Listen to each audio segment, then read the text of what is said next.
Welcome to the Story Channel. Before we begin, I'd like to share a few notes. The content in this video uses AI-generated images and voice narration, combined with the channel's creative editing. Everything is intended solely for entertainment purposes and does not depict or reflect any real events or real people.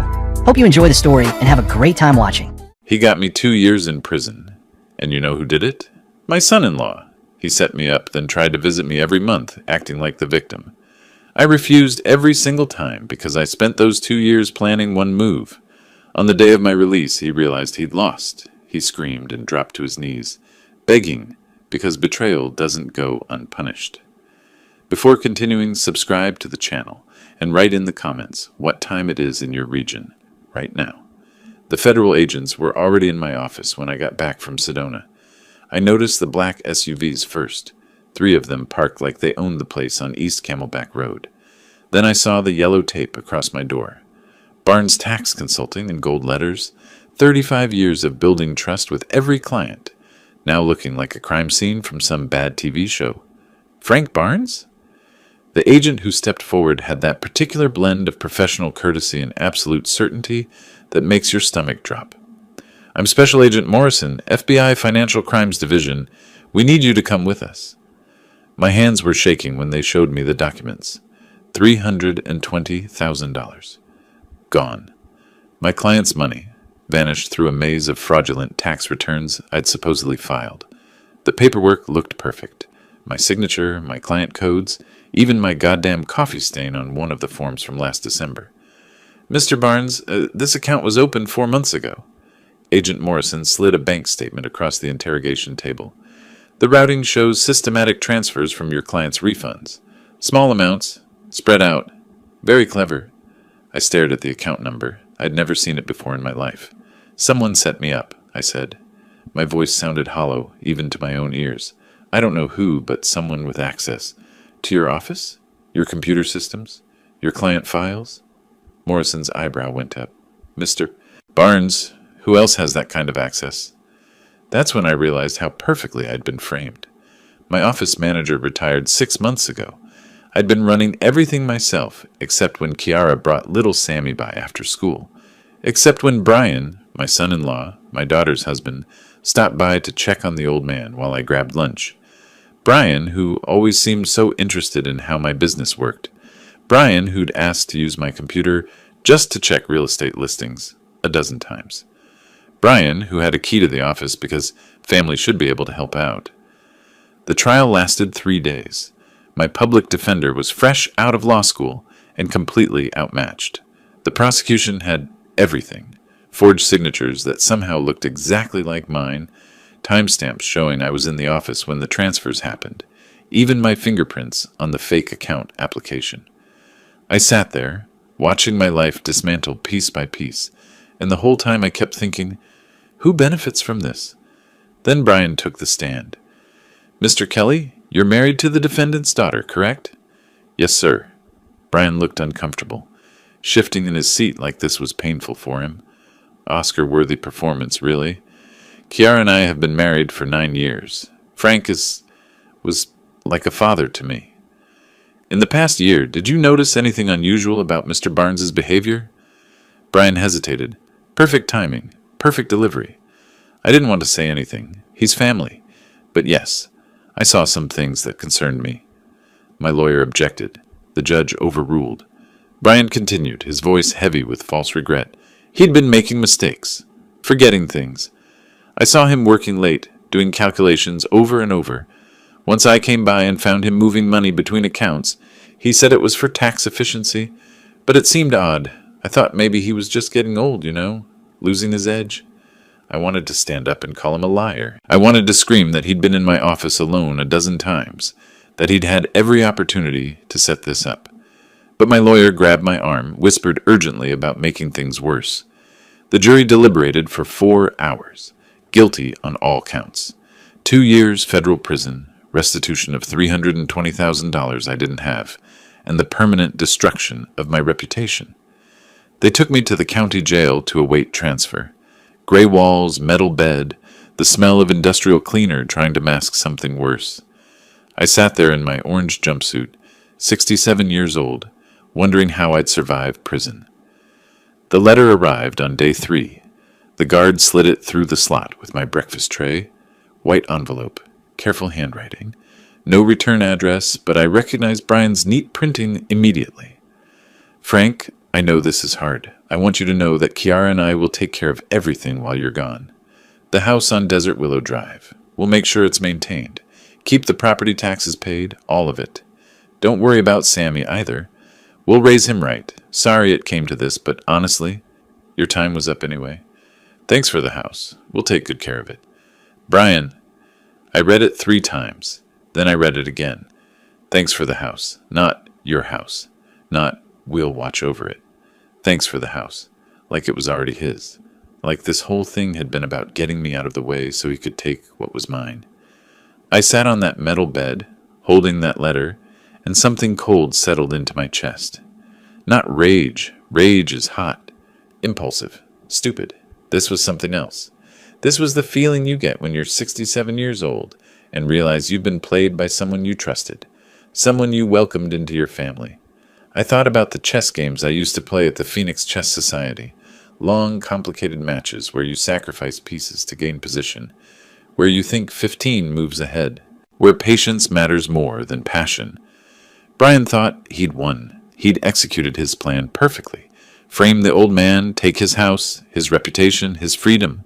Clean sweep. But Brian had made one critical mistake. He'd assumed that because I was kind, I was weak.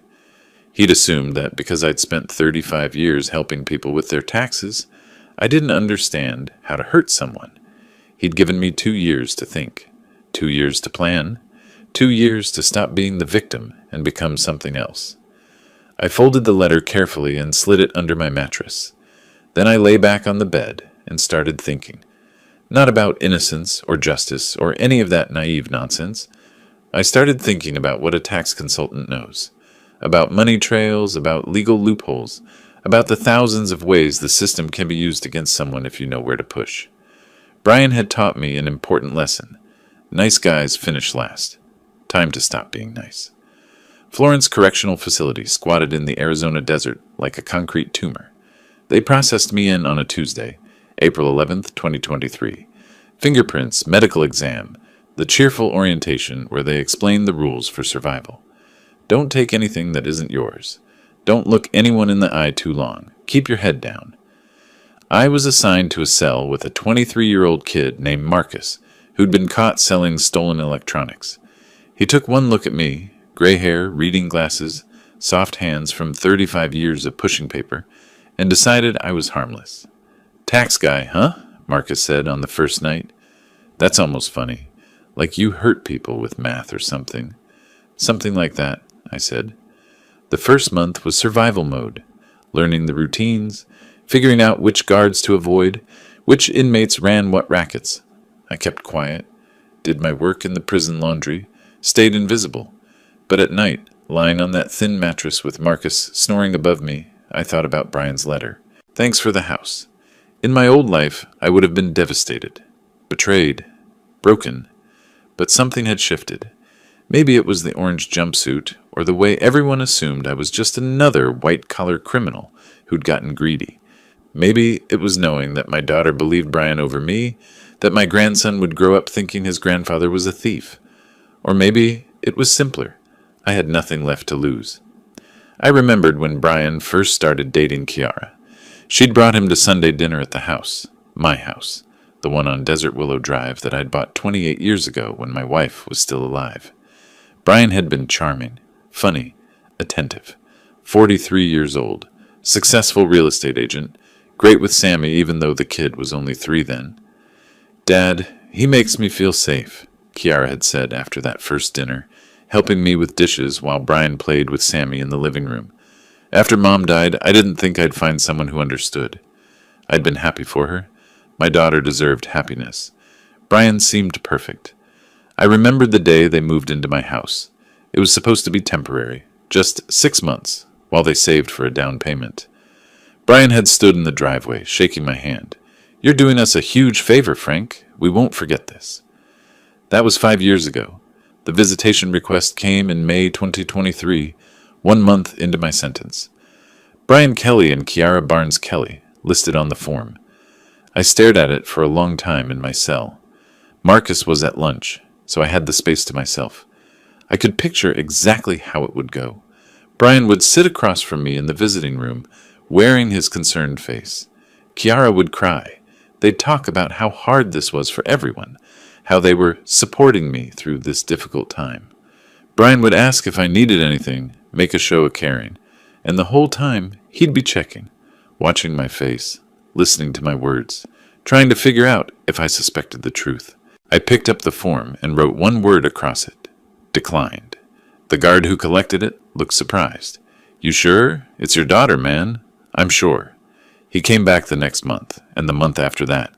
Every 30 days, like clockwork, Brian Kelly requested visitation, sometimes with Kiara, sometimes alone. I declined every single time. I never wrote a letter explaining why, never sent a message, just declined in black ink on white paper, over and over. I wanted him to wonder. I wanted him to lie awake at night, trying to figure out what I was thinking.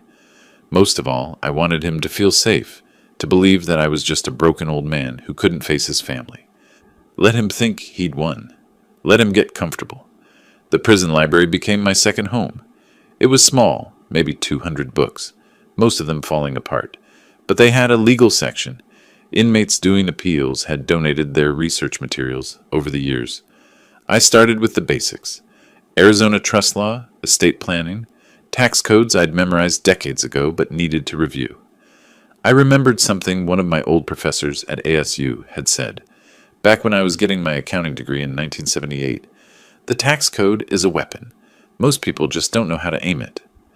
In week 6, I met Officer Raymond Torres during my shift in the laundry. He was supervising, making sure we didn't steal the industrial-sized detergent bottles for some prison hooch operation. I recognized him immediately. I'd done his taxes for 12 years, helped him claim a home office deduction that saved him $4,000 on his mortgage refinance. "Mr. Barnes?" He looked genuinely shocked. "What the hell are you doing here?" "Bad luck," I said quietly, "and a good frame job." Torres glanced around, then moved closer. "Those tax returns they showed at your trial, that wasn't your work. I know your work. You're meticulous. Those forms were sloppy." "Yeah," I said. "I noticed that too." He studied my face for a long moment. "You need anything?" "Actually," I said carefully, "I need to send a letter. Not through regular prison mail. Can you help?" Torres didn't ask questions. The next day he brought me a stamped envelope and a piece of paper. I wrote carefully: "Mr. Bernard Fisher, Fisher Private Investigations. I need your help proving I was framed. I can't pay you now, but I have assets you can access once I'm cleared. Please visit Frank Barnes, Florence Correctional Facility." I'd found Bernard's name in a legal journal in the library. He specialized in financial crimes investigation. I just had to hope he was curious enough to come. 3 weeks later, I got word that I had a visitor. Not Brian this time, a private investigator with clearance. Bernard Fisher was 54, built like someone who'd spent too many years sitting in cars on stakeouts. He sat across from me in the visiting room and opened a yellow notepad. "Mr. Barnes, I got your letter. Tell me why I should take a case from an inmate with no money and a conviction for embezzlement." "Because I was set up," I said, "and because the person who did it made one mistake. He got greedy. Brian Kelly, my son-in-law. Check his bank records from February 2023. He paid off $180,000 in debt right before my client's money disappeared. Check his business partner, Sharon Whitmore. She got a sudden $45,000 consulting fee at the same time. Bernard wrote this down. That's circumstantial." "It's a start," I said. "I spent 35 years following money trails. I know how this works. Brian had access to my office, my computer, my client files. He had motive, gambling debts probably, knowing his type. And he had me perfectly positioned to take the fall. Old guy, working alone, no witnesses. What do you want me to do?" "Find the proof, document everything. I have 2 years to build a case." I leaned forward. "And Bernard, I'm not just trying to prove my innocence. I'm going to destroy him. Legally. Completely. I want you to find every crime he committed, every lie he told, every dollar he hid." Bernard studied me. "That's not about justice. That's revenge." Call it what you want, I said. Are you in? He was. Brian's next visitation request came 2 days later. I declined it again, but this time I smiled when I wrote the word, because now I wasn't just refusing to see him. I was refusing to let him know what was coming. In my cell that night, I thought about chess again, about how the best players sacrifice material to gain position, about how sometimes you have to lose everything before you can win. Brian had taken 2 years of my life, my reputation, my business, my relationship with my daughter.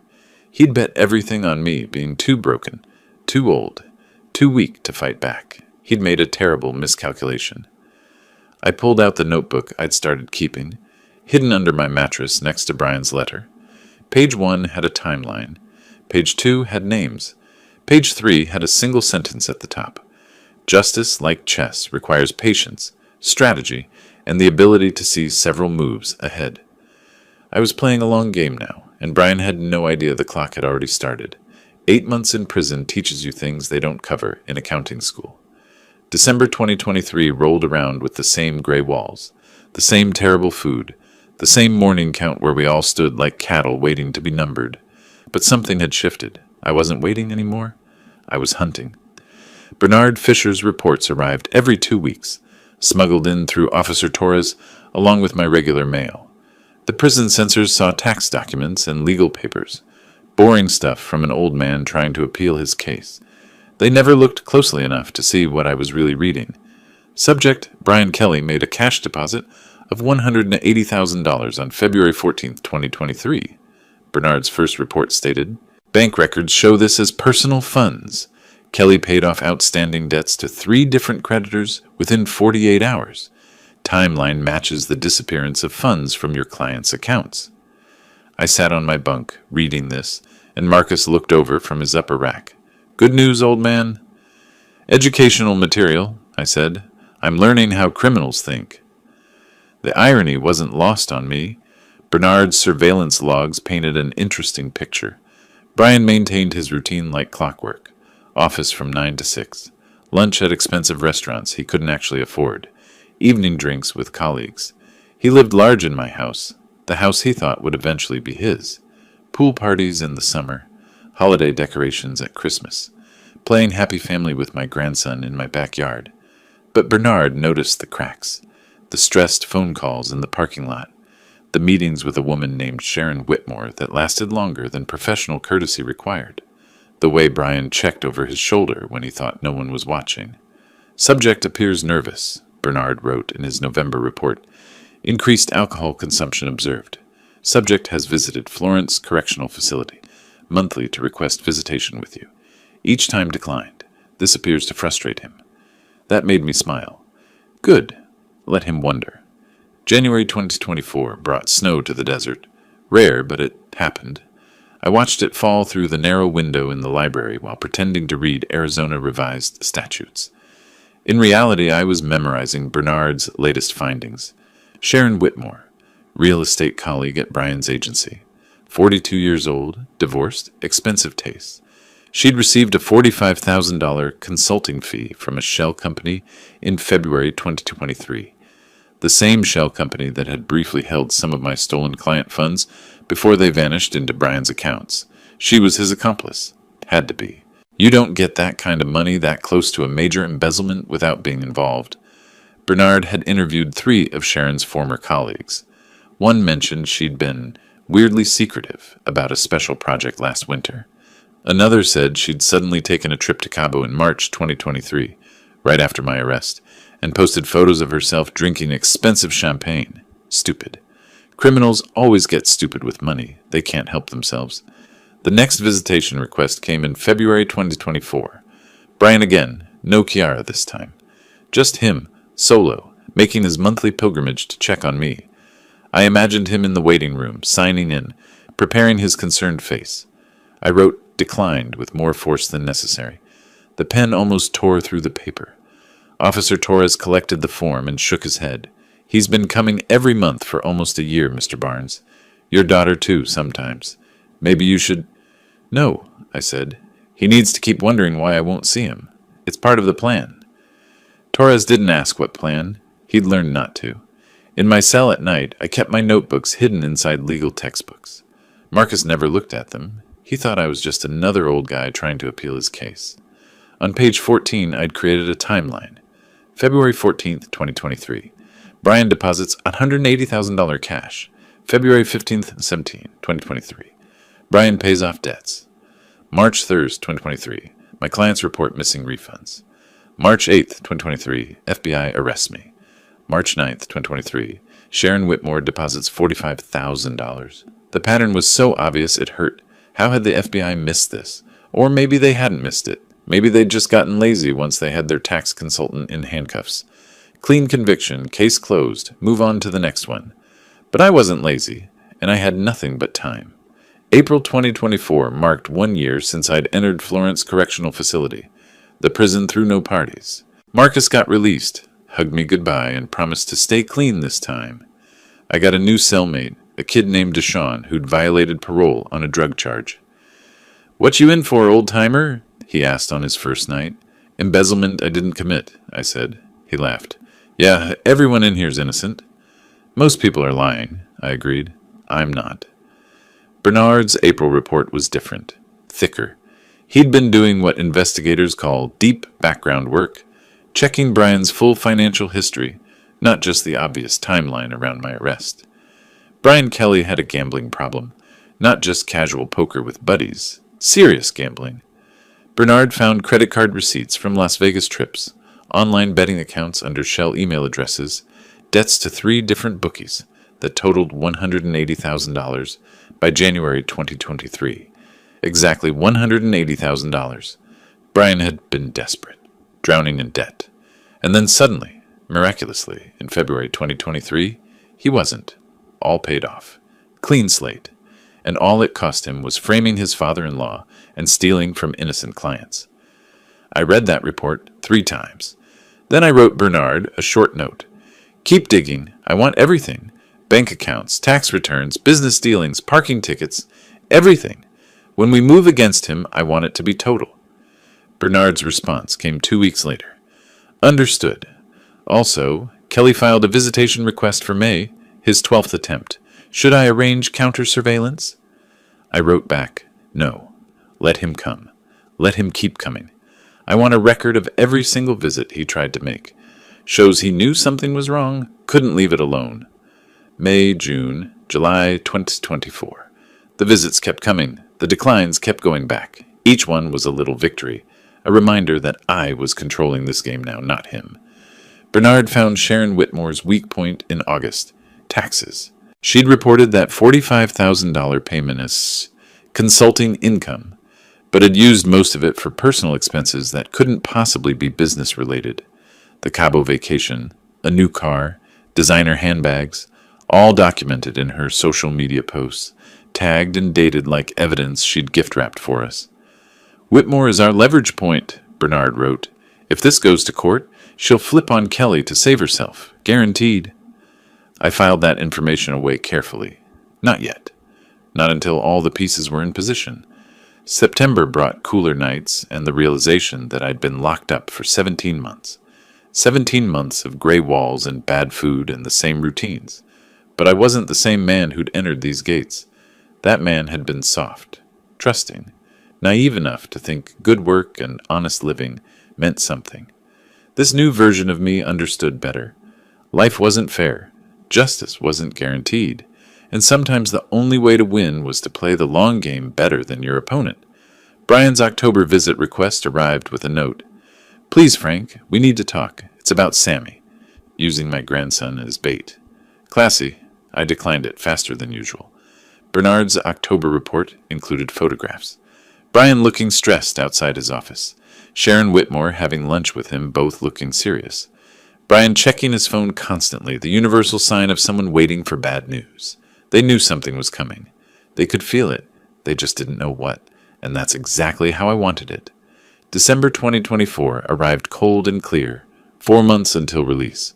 Time to stop gathering information and start building weapons. My public defender had been useless during the trial, but Bernard had found me someone better. Michael Cordova, a criminal defense attorney who actually believed in my innocence now that he'd seen the evidence. Cordova visited me on December 3rd, bringing a briefcase full of documents and a plan. Mr. Barnes, the case for your appeal is strong, Cordova said in the visiting room. Fisher's investigation shows clear evidence of financial irregularities in Kelly's accounts. Timeline matches perfectly. We can file for post-conviction relief based on newly discovered evidence. That's step one, I said. What about step two? Cordova smiled slightly. You want to go after Kelly directly. I want to destroy him, I corrected. Legally. Completely. I want him to lose everything the way I lost everything. That requires a different kind of lawyer, Cordova said. Someone who specializes in trusts and estates. I know someone. That's how Catherine Ramos entered my life. 49 years old, sharp as broken glass, with a reputation for winning inheritance disputes that other lawyers called impossible. She visited me 1 week after Cordova, and I knew immediately she was perfect for this. Mr. Barnes, Catherine said, spreading documents across the metal table between us. Your house on Desert Willow Drive. Tell me about the ownership structure. I bought it in 1997, I said, paid it off in 2011. When my wife died in 2020, I created a living trust for my grandson Sammy. He was only 6 at the time. The house went into the trust, with me as the trustee. So legally you don't own the house. The trust does. Correct. Catherine made a note. And who's living there now? Brian Kelly, my son-in-law, his wife Kiara, my daughter, and Sammy. They moved in 5 years ago. Temporary, they said. Then I got arrested, and suddenly they're treating it like it's theirs. Catherine's pen moved across her notepad. Did you give them permission to stay there while you're incarcerated? No. There's no formal lease, no rental agreement. They're just there. Interesting, Catherine looked up. Under Arizona law, if the trustee is incapacitated or imprisoned, the trust enters a dormant state until the trustee can resume duties or a successor is appointed. But here's the part your son-in-law doesn't know. You can still act as trustee from prison through a designated representative. And if you're released, you can activate a clause requiring review of all occupancy arrangements. English, please, I said. You can kick them out. Legally, and they won't see it coming until it's too late. For the first time in 20 months, I felt something like hope. Not the warm kind, the cold, calculating kind that comes from seeing your enemy's weakness. How long will it take to set up? I asked. I'll need access to the original trust documents. File some paperwork, maybe 6 weeks. Your release date is March 12th, 2025? Correct. Then I'll make sure everything's ready. The eviction notice can be served 90 days after your release. June 10th, middle of summer, when housing is expensive and scarce. I appreciated her attention to detail. Over the next 8 weeks, Catherine filed papers I barely understood. Amendments to the trust. Designation of temporary successor trustee. Notice of intention to review occupancy. All legal, all documented, all building toward the moment when Brian would realize he'd been living in a house that was never his and never would be. But that wasn't enough. I wanted more. In January 2025, I gave Bernard Fisher a new assignment. Find every dollar Brian Kelly earned that he didn't report to the IRS, every cash payment, every side deal, every penny he hid. I want a complete picture. Bernard's response came 3 weeks later. The report was 47 pages long. Brian hadn't just stolen my money. He'd been running unreported income schemes for years. Cash payments from clients that never appeared on his 1099s. Consulting fees from shell companies.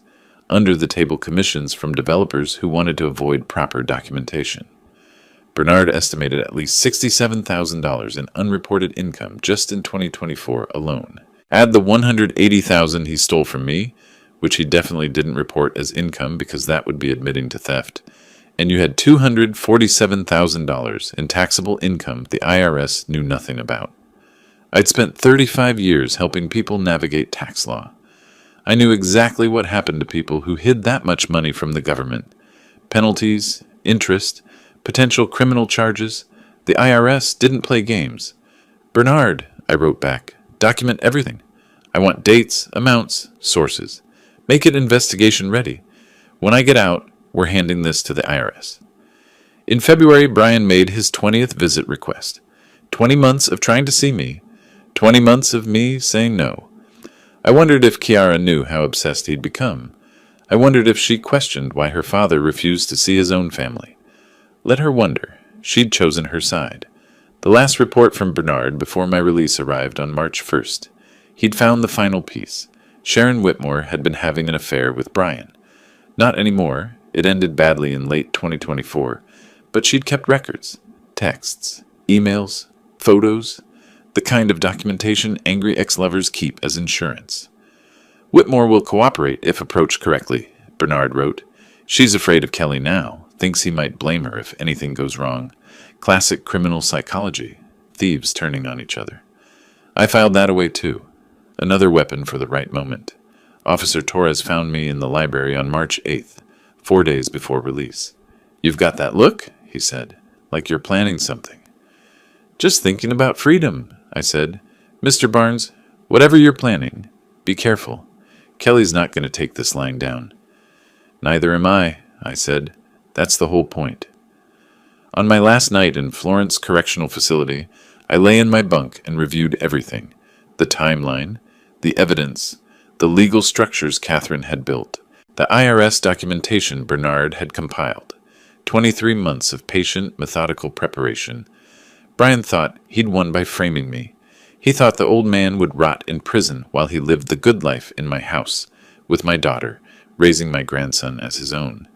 But Brian had made one critical error in his planning. He'd assumed I'd break. He'd assumed prison would destroy me, that I'd come out beaten and helpless. Instead, I'd spent 23 months becoming someone new, someone harder, someone who understood that nice guys finish last, and I was done being nice. I'd learned something important from chess. Sometimes you sacrifice a piece to gain position. Sometimes you lose your queen to set up checkmate. Brian had taken 2 years of my life. Now I was going to take everything from him, and it would all be completely legal. February 2025. 1 month until freedom. That's when Brian finally figured out something was wrong. Officer Torres handed me the notification with a grim expression.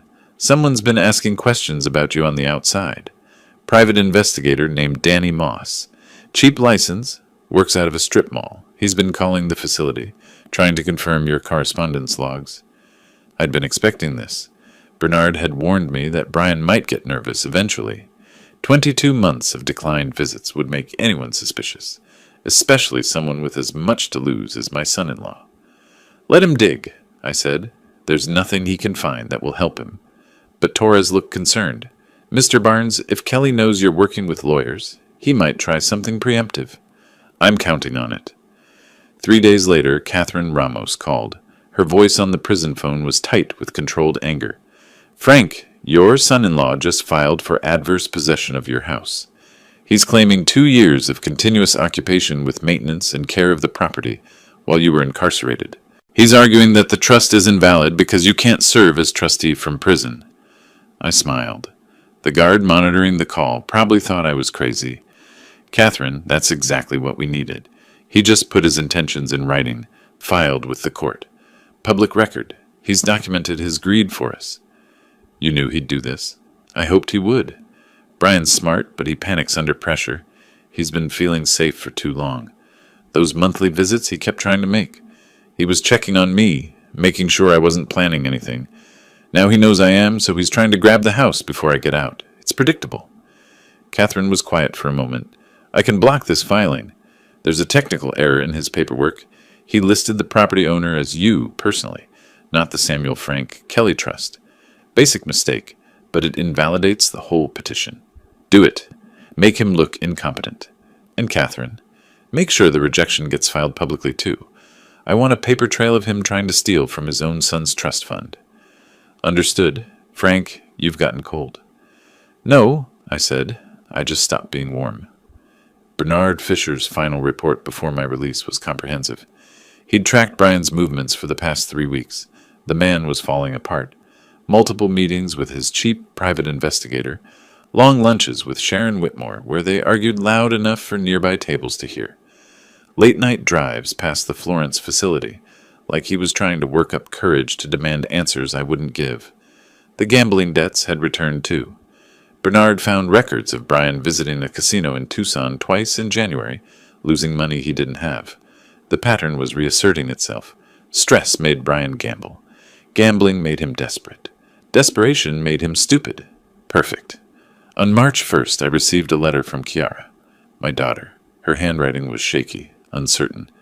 Dad, Brian says you've been plotting something. He says you hired lawyers to try to take the house. That's not true, is it? We've been taking care of everything while you were gone. We kept the property taxes paid, maintained the yard, everything. This is our home now. Sammy's home. Please don't do anything that would hurt your grandson. Kiara. I read it 3 times. Each time it hurt less. She'd chosen her side. She'd believed Brian's version of events, believed I was guilty, and now she was defending the house they'd stolen from me. My daughter thought I was the villain in this story. I wrote back, Kiara, you'll understand everything soon. The house belongs to Sammy. It always did. I made sure of that in 2019 when I created his trust. You and Brian have been living in your son's property, rent-free for 2 years. We'll discuss this when I'm released. Dad. Short, factual, cold. Officer Torres collected the letter and studied my face.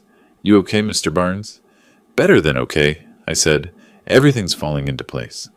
March 11th, the day before my release, Brian made his final visit attempt. Request number 23. I pictured him in the parking lot, signing in one last time, desperate for any indication of what I was thinking. I wrote, declined, with a flourish. That night, my last night in Florence Correctional Facility, I couldn't sleep, not from anxiety, from anticipation. I lay on my bunk reviewing the plan step by step. Catherine had filed all the necessary paperwork. The trust was reactivated, successor trustee appointed, eviction notice prepared for 90 days post-release. Bernard had compiled the financial evidence for the IRS. Michael Cordova had my appeal ready to file based on the new evidence of Brian's fraud. Every piece was positioned perfectly. I'd sacrificed 2 years of my life, my queen in chess terms, but now Brian's king was exposed, and I had 14 different ways to deliver checkmate. The next morning, March 12th, 2025, they processed me out at 6 a.m. I walked through those gates carrying one small box of belongings, legal documents mostly, and my notebooks with their carefully tracked timelines. The Arizona sunrise was just starting to paint the desert orange. The air smelled like creosote and freedom. Catherine Ramos was waiting in the parking lot, leaning against a silver sedan, professional as always, dressed in a gray suit that probably cost more than my entire prison wardrobe. "Good morning, Frank," she said. "Ready to go home?" "Not yet," I said. "First, I need to make a statement." We drove to a bank in Phoenix where Catherine had arranged for me to access my accounts, frozen during my incarceration but now reactivated. I had $83,000 saved. Not much for 2 years of legal work, but Bernard and Catherine had agreed to defer most of their fees until after my appeal succeeded. "We believe in you," Bernard had said during our last prison meeting, "and we believe in taking money from people like Brian Kelly." From the bank, we went to a law office on Central Avenue. Catherine's firm occupied the entire 15th floor. Glass walls, modern furniture, the kind of place that screamed success. We sat in a conference room overlooking downtown Phoenix, and Catherine spread documents across the mahogany table. "Everything's ready," she said. "The moment we file the eviction notice, Brian and Kiara will receive official notification. 90 days from today, June 10th, a sheriff will remove them from the property if they haven't vacated voluntarily." "And the accumulated rent?" I asked. $52,800 based on comparable properties in North Phoenix. The trust has legal standing to pursue collection. We can attach any assets Brian has, which, according to Bernard's research, isn't much. I looked at the paperwork. Months of preparation condensed into legal language that would destroy Brian's comfortable life. "One more thing," I said. "I want to be there when he gets the news. I want to see his face." Catherine smiled. "I thought you might. He's meeting you at the prison gates. Shall we surprise him?" They were waiting when we pulled into the Florence Correctional Facility parking lot. Brian's BMW, leased, Bernard's research had revealed, not owned, was parked near the exit gate. I could see them through the windshield. Brian in the driver's seat, Kiara beside him, Sammy in the back. My grandson. 8 years old now. I hadn't seen him since before my arrest. You don't have to do this, Catherine said quietly. We can serve the papers through normal channels. No, I said. I want him to know. I want him to understand that I knew all along. We got out of the car. Brian saw me immediately and climbed out, his face arranged in what he probably thought was a welcoming expression. Concerned. Caring. The dutiful son-in-law picking up his father-in-law from prison. I'd spent 2 years imagining this moment. Reality was better. Frank, Brian called out, walking toward me with his hand extended. Welcome back. We're here to take you home. I stopped 3 feet away, didn't take his hand, just looked at him. He was aging poorly. New lines around his eyes, gray at his temples. The stress of wondering what I knew had taken its toll. Home, I said. My voice came out colder than I'd intended. You mean my house on Desert Willow Drive? The one at 4127 that I purchased in 1997? Brian's smile flickered. Well, yes. We've been maintaining it for you. Everything's exactly as you left it. Everything except my freedom, my reputation, and $320,000 of my client's money that you stole. The parking lot went silent. Kiara had gotten out of the car now, Sammy's hand in hers. Her face went pale. Dad, what are you... Kiara, take Sammy back to the car, I said without looking at her. This conversation is between me and Brian. Brian's fake smile was gone now. His jaw tightened. Frank, I understand you're upset about what happened, but accusations like that? Accusations? I pulled the envelope from my jacket, the one Catherine had prepared. Let me tell you about accusations, Brian. February 14th, 2023. You deposited $180,000 in cash to pay off gambling debts. March 8th, 2023, I was arrested. Timeline matches perfectly. You had access to my office, my computer, my client files. You forged the documents, set up the fake account, transferred the money, and framed me. Brian's face was transforming, the confident mask cracking. His skin went from healthy tan to something closer to old newspaper. His hands, which had been gesturing casually, suddenly didn't seem to know where to go. You can't prove. I have 2 years' worth of proof. Bank records, surveillance footage, witness statements. I took a step closer. And your accomplice, Sharon Whitmore? She's very interested in making a deal with prosecutors to avoid her own charges. Funny how criminals turn on each other. Brian's mouth opened, closed, opened again. No sound came out. He looked like a fish that had just realized it was on a hook. It was magnificent. But let's talk about the house, I continued. That's why you're really here, isn't it? You thought you'd drive me back, get me comfortable, make sure I wasn't going to cause problems. Keep me under control. We're family, Brian managed. We're not family. You're the man who destroyed my life to steal my property. Speaking of which, I gestured to Catherine, who stepped forward with her briefcase. This is Catherine Ramos, specialist in trust and estate law.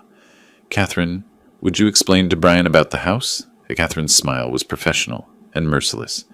Mr. Kelly, in 2019, Mr. Barnes transferred the property at 4127 Desert Willow Drive into an irrevocable living trust for the benefit of his grandson, Samuel Frank Kelly.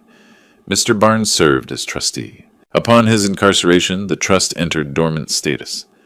Now that Mr. Barnes has been released, he has transferred trusteeship to a professional trustee who will execute the trust's purpose, preserving the asset for the beneficiary. She handed Brian a document. He took it with shaking hands. That's an eviction notice, Catherine continued. You have 90 days to vacate the property. June 10th, 2025. You'll also owe $52,800 in fair market rental value for your 2-year occupation. The trust will pursue all legal remedies to collect this debt. Brian stared at the paper. His hands were trembling so badly the document rustled like leaves in wind. His face had gone from newspaper gray to something closer to white chalk. Sweat beaded on his forehead despite the cool March morning. You can't do this, he whispered. We have rights. Adverse possession, I filed. Your filing was rejected yesterday, Catherine said. Technical errors. It's public record. You attempted to claim ownership of property held in trust for your own son. That shows intent to defraud, which will be very interesting to prosecutors when they review Mr. Barnes's case. This is insane. Brian's voice cracked upward. Frank, you're doing this because you're angry, but think about Kiara. Think about Sammy. You're going to make your own grandson homeless. Sammy owns the house, I said quietly. He'll get it when he turns 25. In the meantime, Kiara can rent an apartment like a normal adult. You, on the other hand. I paused, let the moment breathe. You're going to lose everything. The house is just the beginning. Brian's eyes went wide, actual fear now replacing the arrogance. What did you do? I spent 2 years planning, I said. Every month you came to visit, trying to make sure I didn't suspect anything. Every month I declined, and you went home more nervous. You should have left me alone, Brian. You should have taken your stolen money and disappeared. Instead, you got greedy. You tried to take my house, too. You're bluffing, but his voice had no conviction. Am I? I tilted my head. I guess you'll find out soon enough. Enjoy the next 90 days in the house, Brian. Make some good memories. They'll have to last you. I turned to Catherine. Let's go. I need breakfast. Prison food was terrible, and I've been dreaming about real coffee for 2 years. As we walked to the car, I heard Kiara calling after me. Dad! Dad, please! We can talk about this. I didn't turn around, didn't respond, just got in Catherine's sedan and let her drive me away from the prison, away from Brian's shocked white face, away from 2 years of concrete and steel. In the rearview mirror, I watched Brian standing in the parking lot, still holding the eviction notice, his mouth moving but no sound reaching me. Kiara had her hands on his shoulders, clearly asking what was wrong. Sammy stood beside them, confused and scared. It wasn't perfect. Hurting my daughter wasn't part of the plan I'd enjoyed, but she'd made her choice when she believed Brian over me. How do you feel? Catherine asked as we merged onto the highway toward Phoenix. Hungry, I said, and patient. This is move 1. I have 13 more planned. Catherine laughed. Frank Barnes, I think prison made you terrifying. No, I said, watching the desert roll past. It made me strategic. April rolled in with that dry Phoenix heat that makes everything feel like it's waiting for something to break. I'd been out of prison for 3 weeks, living in a modest apartment Catherine had helped me rent. Not the house. That would wait until June 10th when the sheriff evicted Brian. For now, I had a 1-bedroom place with a view of the parking lot and enough space to rebuild my life, or rather to finish tearing down Brian's. Bernard Fisher called me on April 7th. Frank, it's done. I submitted the financial investigation report to the IRS Criminal Investigation Division this morning. Everything's documented. The $180,000 in unreported income from February 2023, the $67,000 in cash consulting fees from 2024, all of it. They confirmed receipt and opened a case file. I was drinking coffee on my small balcony, watching the sunrise. How long until they contact him? Criminal investigations usually take time, but this case is straightforward. I'd estimate 2 to 3 weeks before he gets the first notice. Frank, when they see he didn't report income that matches exactly with embezzled funds from your case, they're going to connect the dots fast. Good, I said. That's the point. The beauty of it was simple. I hadn't done anything illegal. Bernard had compiled publicly available financial records. I'd submitted a detailed citizen's report to the IRS, something any American can do if they suspect tax fraud. The fact that the suspect was my son-in-law who'd framed me for embezzlement, that was just context. Michael Cordova, my criminal defense attorney, had been watching Brian's attempts to fight the eviction. He's hired 3 different lawyers, Michael told me over lunch at a downtown diner. Every single one has told him the same thing. The trust is ironclad. One of them actually laughed when Brian suggested adverse possession after his filing was rejected. The legal community's starting to talk about him, and not favorably. His reputation's suffering, collapsing. Real estate agents live on referrals and trust. Word's gotten around that Brian Kelly tried to steal property from his own son's trust fund. His office has started distancing themselves from him. I took a bite of my sandwich. It tasted better than anything I'd eaten in 2 years. What about Sharon Whitmore? Still employed at the same agency, but she's been very quiet. No social media activity, no public appearances. If I were her, I'd be nervous. Sharon should have been nervous. Bernard's investigation had given the IRS everything they needed to see her role too. The $45,000 payment, the timeline, the shell company connection. She'd helped launder stolen money and taken her cut. The moment the IRS started digging into Brian, they'd find her. The question was, would she panic first? April 23rd, I got my answer. Catherine called at 9 in the morning.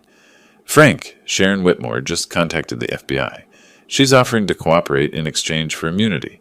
She's claiming Brian Kelly forged documents in your name, that she helped move money without knowing it was embezzled, and that she's willing to testify. I set down my coffee cup carefully. She's flipping on him. Completely. She's scared. The IRS contacted her last week about unreported income, and she realized she's facing potential jail time. She's trying to save herself by giving them Brian.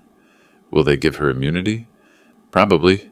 She's a minor player with evidence against the main perpetrator. The FBI and IRS both want Brian more than they want her. Frank, this means your appeal just got a lot stronger. If Sharon testifies that Brian framed you, that's direct evidence of your innocence. I stood up and walked to my apartment window. Down in the parking lot, normal people were going about their normal lives. None of them knew that somewhere across town, Brian Kelly's world was imploding. When does Brian find out? I asked. He probably already knows. The IRS serves notices by certified mail and through official contact. My guess? He got the letter yesterday or today. I imagined Brian opening that letter, that thick official envelope from the Internal Revenue Service, the words Criminal Investigation Division at the top, the detailed accounting of $247,000 in unreported income, the calculation of penalties, interest, and back taxes totaling $340,000, the realization that this wasn't about the house anymore. This was about his freedom. Bernard called 2 hours later. Frank, Brian just tried to contact me. Left 3 voicemails. He's panicking. Wants to know if there's a way to work this out before things get worse. There isn't, I said. The IRS doesn't negotiate with tax cheats, especially not ones who committed fraud to hide embezzlement. Did you respond? No. I'm not his investigator. My work's done. I compiled evidence and submitted it to the appropriate authorities. What happens next is up to them. Perfect, I said. Let him panic. Let him try every door and find them all locked. That evening I received an email from an address I didn't recognize. The subject line read, "Please, we need to talk." I almost deleted it, but something made me open it. Frank, I know you're angry. You have every right to be. But please, can we meet? Just you and me. No lawyers, no games. I need to explain some things. There's more to this story than you know. Brian. I read it 3 times. Then I forwarded it to Catherine and Michael with a note. Documentation of contact attempt. Maintain no communication policy. Michael responded within minutes. Good instinct. He's looking for any way to control the narrative or get information about what you know. Don't engage. I wouldn't. Brian had spent 2 years in my house, playing the concerned son-in-law while I rotted in prison. He'd made his choices. Now he could live with the consequences. The April weather heated up. My apartment didn't have great air conditioning, but I didn't care. I spent my days walking through Phoenix, relearning the city I'd left behind. The coffee shops that had opened while I was gone, the restaurants that had closed, the way downtown had changed. I also spent time at the Phoenix Chess Society. My old membership was still active. They'd kept it going as a courtesy after my arrest. Some of the regular players recognized me. Most were polite, but distant. One older player, a retired lawyer named Arthur, sat down across from me one afternoon. "Frank Barnes," he said, "I followed your case. A lot of people thought you were guilty." "A lot of people were wrong," I said, setting up the pieces. "So I'm hearing." Arthur moved his pawn. "Word is, things are turning around for you. Your son-in-law's in some trouble now, isn't he?" "That's what I hear," I said, matching his opening. "Tax problems, criminal investigation. Very unfortunate." Arthur smiled slightly. "You know what I appreciate about chess, Frank. It rewards patience. People who can see the whole board, not just the next move." "That's why I like it too," I said. We played in comfortable silence. I won in 37 moves, a slow, methodical victory that crushed his position piece by piece. until his king had nowhere left to go. Arthur shook my hand afterward. Welcome back, Frank. Phoenix needs more players like you. On April 30th, Bernard sent me a text. Whitmore met with FBI and IRS today. 3 hours. She gave them everything. Documents, emails, texts, recorded conversations. Brian's finished. I sat on my balcony that evening, watching the sun set over the city. Somewhere out there, Brian was probably doing the same thing, but his sunset looked very different than mine. He was watching everything he'd stolen burn away. The house he'd tried to take, gone in 40 days. The money he'd hidden from the IRS, now evidence against him. The wife who'd believed in him, about to learn the truth. Sharon Whitmore would testify. The evidence would prove Brian forged my signature, stole my client's money, and framed me for his crimes. My conviction would be overturned. His life would be destroyed. And I wouldn't have broken a single law to make it happen. That's the thing about revenge. When you do it right, you don't need violence or threats or illegal acts. You just need to be patient enough to let your enemy destroy themselves with the same tools they used against you. Brian had used the law to frame me. Now I was using the law to expose him. Justice isn't always pretty, but it's efficient. May brought 2 things, desert storms and family drama. The storms I could handle. The drama was more complicated. Kiara showed up at my apartment on May 3rd without warning. I opened the door to find my daughter standing there, her face red from crying, her hands trembling. "Dad," she said, "we need to talk. Please." I almost closed the door, almost told her that she'd made her choice 2 years ago when she believed Brian over me. But she looked broken in a way that reminded me of how she'd looked after her mother died. Lost and desperate for something solid to hold on to. "Come in," I said. She sat on my cheap couch in my barely furnished apartment and stared at her hands. "I talked to Sharon Whitmore yesterday. She called me. She told me everything. Everything. About Brian, about the money, about the gambling debts and the fraud and how he framed you." Kiara looked up and her eyes were hollow. She said she helped him launder the money. She said he planned it for months. "Dad, he used me. He used all of us." I sat in the chair across from her, didn't move closer. "Yes, I believed him," Kiara said, her voice breaking. "When you were arrested, when he testified against you, when he said you'd been acting strange, I believed every word. I thought my father had turned into a criminal, and my husband was trying to protect us." "You chose your husband over your father," I said quietly. "That's not necessarily wrong, Kiara. You're supposed to be loyal to your spouse, but you should have asked more questions." I know. She was crying now, not bothering to wipe her tears. He was so convincing. Every month when we went to visit you and you declined, he'd say you were ashamed, that you couldn't face us. He made it seem like you were the one pushing us away. "I was pushing you away," I said, "just not for the reasons he claimed. I was giving myself time to build a case against him." Kiara looked at me with something like fear. "Dad, what did you do?" "Brian's terrified. He got some letter from the IRS. He's been calling lawyers all week. The house eviction, the investigation. Is this all you?" "I reported his tax crimes to the appropriate authorities," I said. "I documented his fraud through legal investigation. I activated the trust I'd created for Sammy to protect my grandson's inheritance. Everything I've done has been legal, Kiara, unlike what Brian did to me. He's saying you're out for revenge, that you've turned cold." "I'm out for justice," I corrected. "There's a difference. Brian framed me for a crime, stole from innocent people, and destroyed my reputation. I'm making sure he faces consequences. If that seems cold to you, consider that I spent 2 years in a cell thinking about it." Kiara was quiet for a long moment. "I'm filing for divorce." "Good. I need to know something, Dad. The house? Sammy's house? Will he really get it?" "Yes. When he turns 25, the trust will transfer full ownership to him. Until then, it'll be managed professionally to maintain the property value. That house is worth $485,000. It's his future. And Brian and I will be evicted on June 10th if you haven't vacated by then. Kiara, you're my daughter. I'll help you find an apartment, help you get settled.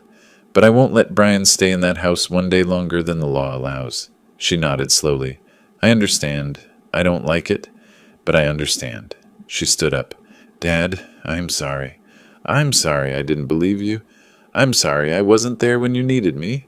I know you can't forgive me right now. I can't, I agreed. Not yet. Maybe not for a long time. But you're still my daughter, and Sammy's still my grandson. We'll figure out how to rebuild after all this is finished. She left without another word. Bernard called an hour later. Frank, Brian's making moves. He just hired a criminal defense attorney. Expensive one, too. Victor Delgado, former prosecutor. He's good. How's Brian paying for an expensive attorney? I asked. Good question. My guess? He's leveraging everything he has left, maybe borrowed from family. Or he's planning to declare bankruptcy, and the lawyer knows he won't get paid.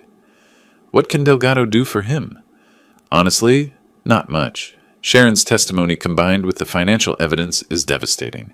Best case scenario for Brian is a plea deal that reduces his sentence, but he's looking at prison time either way.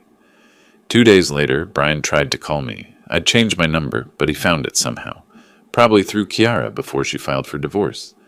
The phone rang at 7 in the morning. I answered. Frank, please listen. I hung up. He called back immediately. This time I let it go to voicemail. Frank, I know you hate me. I know what I did was wrong. But please, there has to be a way to fix this. The house, fine, take it. The IRS thing, I'll work with them. But you don't have to destroy me completely. Think about Sammy. Think about what this will do to him. Please, call me back. I deleted the message and blocked the number. Brian's attorney, Victor Delgado, tried a more formal approach. He sent a letter to Catherine requesting a meeting to discuss resolution options for all parties. Catherine called me to ask how to respond. Tell him no, I said. There's nothing to discuss. The IRS investigation is out of my hands. The eviction is a matter of trust law. I have no interest in helping Brian avoid the consequences of his actions. He's desperate, Catherine said. Desperate people do unpredictable things. He can't hurt me anymore, I said. What's he going to do? Frame me for another crime while under federal investigation himself? He's cornered, Catherine. Let him panic. The real estate agency where Brian worked made their move on May 15th. They fired him. The official reason was violation of company ethics policies, but everyone knew why. Having an employee under criminal investigation for tax fraud and embezzlement was bad for business. Bernard confirmed it through his sources. Kelly cleaned out his desk yesterday afternoon. There was apparently a scene. He argued with his supervisor, claimed he was being unfairly targeted, threatened to sue for wrongful termination. Security escorted him out. Without his job, Brian had no income. Without income, he couldn't afford Victor Delgado or any other attorney. The expensive lawyer would drop him soon, leaving him with a public defender who'd be overwhelmed and ineffective. The same kind of public defender I'd had at my trial. The symmetry was almost poetic. Kiara called me on May 21st. Dad, Brian came by my apartment last night, the one I'm renting while I wait for the house situation to resolve. He was drunk and angry. He blamed you for everything. The investigation, the eviction, me leaving him, losing his job. All of it. He said you'd planned this for 2 years, that you were obsessed with destroying him. Is Sammy okay? I asked. He wasn't there. He was at my friend's house for a sleepover. Brian left before things got worse, but Dad, he's unraveling. I'm scared he might do something stupid. Did you call the police? No, I wanted to warn you. I thought about this. Brian, drunk and desperate, blaming me for his own crimes. It fit the pattern. He'd never taken responsibility for anything in his life. Why start now? Kiara, if he contacts you again, call the police. Document everything. Get a restraining order if necessary. And don't tell him anything about me, where I live, my phone number, nothing. Okay. Dad, be careful. I've been careful for 2 years, I said. I'm not stopping now. But that night, alone in my apartment, I thought about what Catherine had said. Desperate people do unpredictable things. Brian had everything to lose. His house, his job, his family, his freedom. Men in that position sometimes make violent choices. I called Bernard. I need you to monitor Brian Kelly, his location, his activities, his contacts. Can you do that? Surveillance? Frank, that's expensive. I have money. Do it. I need to know if he's planning something. Bernard was quiet for a moment. You think he might try to hurt you? I think a man who'd frame his father-in-law for embezzlement might do anything when he's cornered, I said, and I'd rather be paranoid and safe than trusting and dead. Understood. I'll start tomorrow. I sat on my balcony until midnight, watching the city lights. Somewhere out there, Brian was probably doing the same thing, but his night was darker than mine. His future was measured in prison years and bankruptcy filings. Mine was measured in restored reputation and quiet revenge. But Kiara was right about one thing. This wasn't over yet. Brian still had 3 weeks until the eviction. 3 weeks to be desperate. 3 weeks to make a final, stupid mistake. I just needed to make sure that mistake didn't involve me ending up dead. June 10th, 2025. Eviction Day. I arrived at the house on Desert Willow Drive at exactly 10 in the morning. The Maricopa County Sheriff's Department cruiser was already there, parked in the driveway I'd paved 15 years ago. Deputy Martinez stood by the front door, official papers in hand, looking professionally bored. Catherine pulled up beside me in her sedan. "Ready for this?" she asked. "I've been ready for 2 years," I said. The house looked the same as when I'd left it. White stucco, red tile roof, desert landscaping that required minimal water. My house. The one I'd bought in 1997 for $160,000 and had paid off by 2011. The one worth $485,000 now. The one Brian Kelly thought he could steal. The front door opened. Brian stepped out. He looked terrible. Unshaven, clothes wrinkled, eyes bloodshot and wild. The confident real estate agent who'd testified against me in court was gone. This was a cornered animal, desperate and dangerous. "You can't do this," he shouted before I'd even gotten out of the car. "This is my home. Sammy's home. You're making your own grandson homeless, you selfish." "Mr. Kelly," Deputy Martinez interrupted, "I need you to step back and let me explain the legal—" "I don't care about legal." Brian's voice cracked upward. "This whole thing is Frank's revenge. He's been planning this since prison. He's obsessed." I walked toward the house slowly, deliberately. Catherine stayed a few steps behind me, briefcase in hand. Brian saw me approaching and his face transformed, rage mixing with something that looked like genuine fear. "Frank, please!" His tone changed, became pleading. "Please, we can work something out. I'll move out. Fine. But don't do the IRS thing. Don't testify against me. You'll destroy me completely." "I'm not testifying against you," I said calmly. "Sharon Whitmore is. I'm just a concerned citizen who reported tax fraud to the appropriate authorities." Brian's hands were shaking. Not from cold, it was already 85 degrees, but from stress, fear, maybe withdrawal. "You planned this, every piece of it. The trust, the investigation, all of it. You spent 2 years planning how to destroy me." "Yes," I said simply. "I did. That's not justice. That's revenge. Brian, you framed me for embezzlement. You stole $320,000 from innocent people and made sure I went to prison for it. You testified against me in court, lived in my house, tried to steal my property through legal manipulation, and used my grandson as a shield. Now you're facing consequences. That's not revenge. That's accountability." Deputy Martinez cleared his throat. "Mr. Kelly, I have an eviction order signed by Judge Morrison. You need to vacate the premises immediately. You can take personal belongings, but the property reverts to the trust as of today." Brian looked at the deputy, then at me, then at Catherine. His eyes were desperate, searching for any angle, any escape. There wasn't one. I'd made sure of that. "I have nowhere to go," Brian said. His voice broke. "No job, no money, no—" "You had 2 years to prepare for this," I said. "I told you at the prison gates that eviction was coming. You chose to spend that time fighting instead of planning." "Because this is wrong." Brian's voice rose again. "I made mistakes, okay? I know that, but you're taking everything. The house, my freedom, my family, everything. You took everything from me first," I said quietly. "My freedom, my reputation, my practice, 2 years of my life. The difference is you did it with lies and fraud. I'm doing it with truth and law." Brian stared at me for a long moment. Then something in him broke. His shoulders sagged. His face crumpled. He dropped to his knees right there on the concrete driveway. My driveway. "Please," he whispered. "Please, Frank, I'm begging you. Don't do this. I'll do anything. I'll confess to everything. I'll make it right. Just please, don't take it all away." I looked down at him, this man who'd been so confident in court, so smooth in his lies, so certain he'd gotten away with it, now kneeling on concrete, begging. I felt no pity, no satisfaction either, really, just cold certainty that this was justice. "Brian, I spent 2 years in a cell thinking about this moment," I said. "Every month you came to visit, trying to make sure I didn't suspect you. Every month I declined, and you went home wondering if I knew.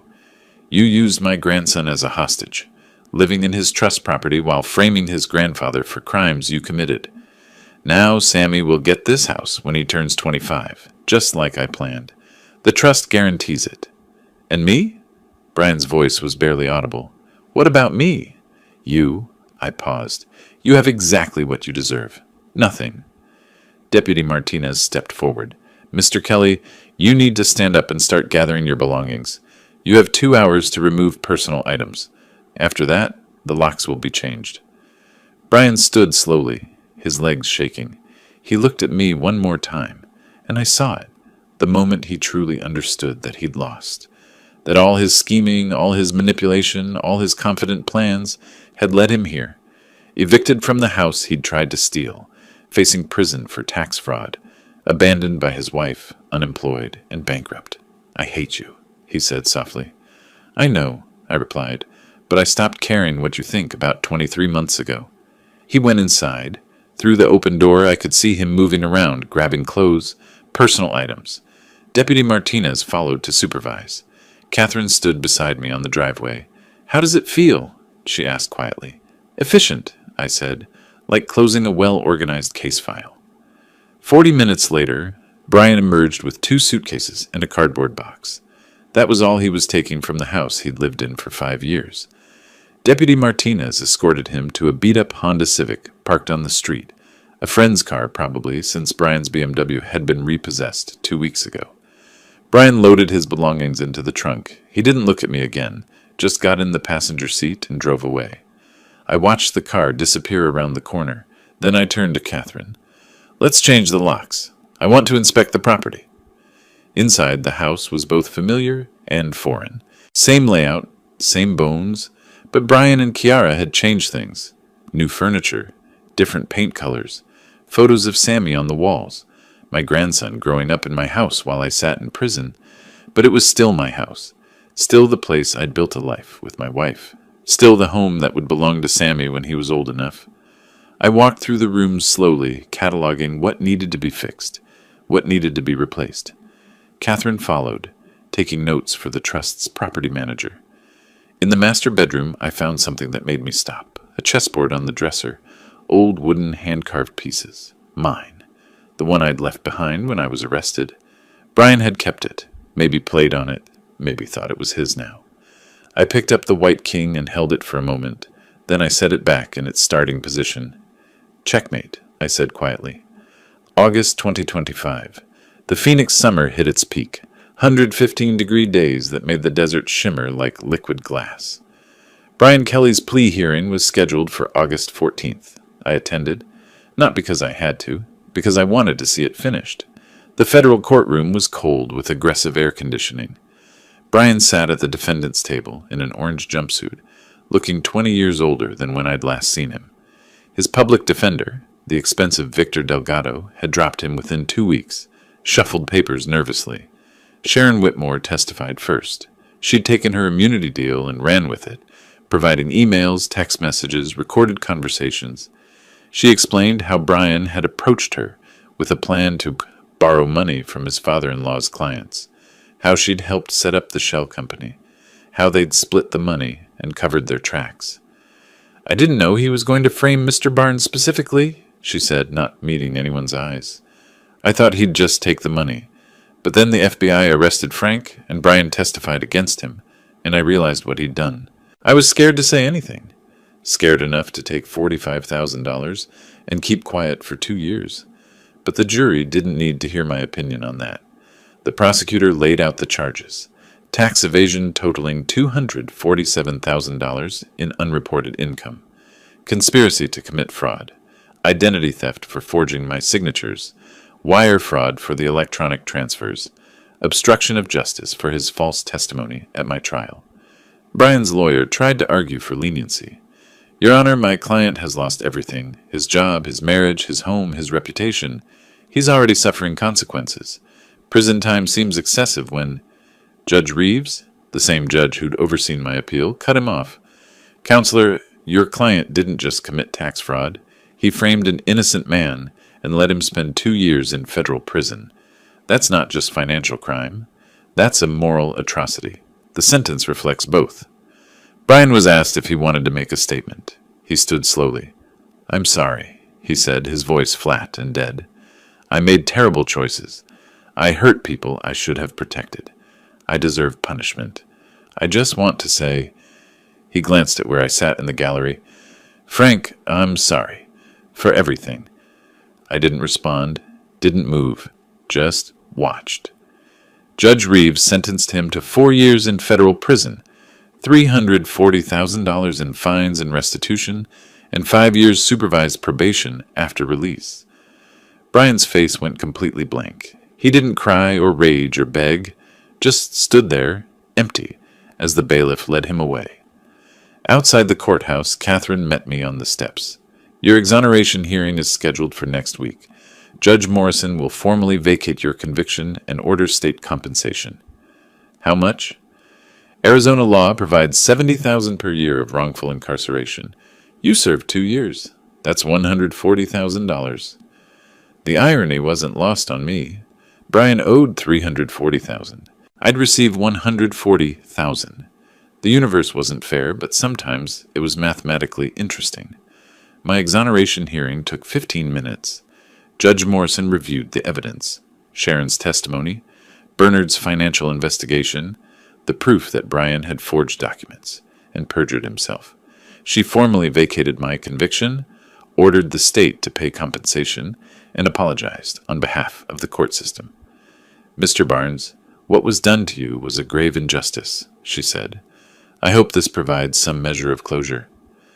Closure came later, in smaller moments. Kiara visited my apartment in late August. We met at a coffee shop instead, neutral ground.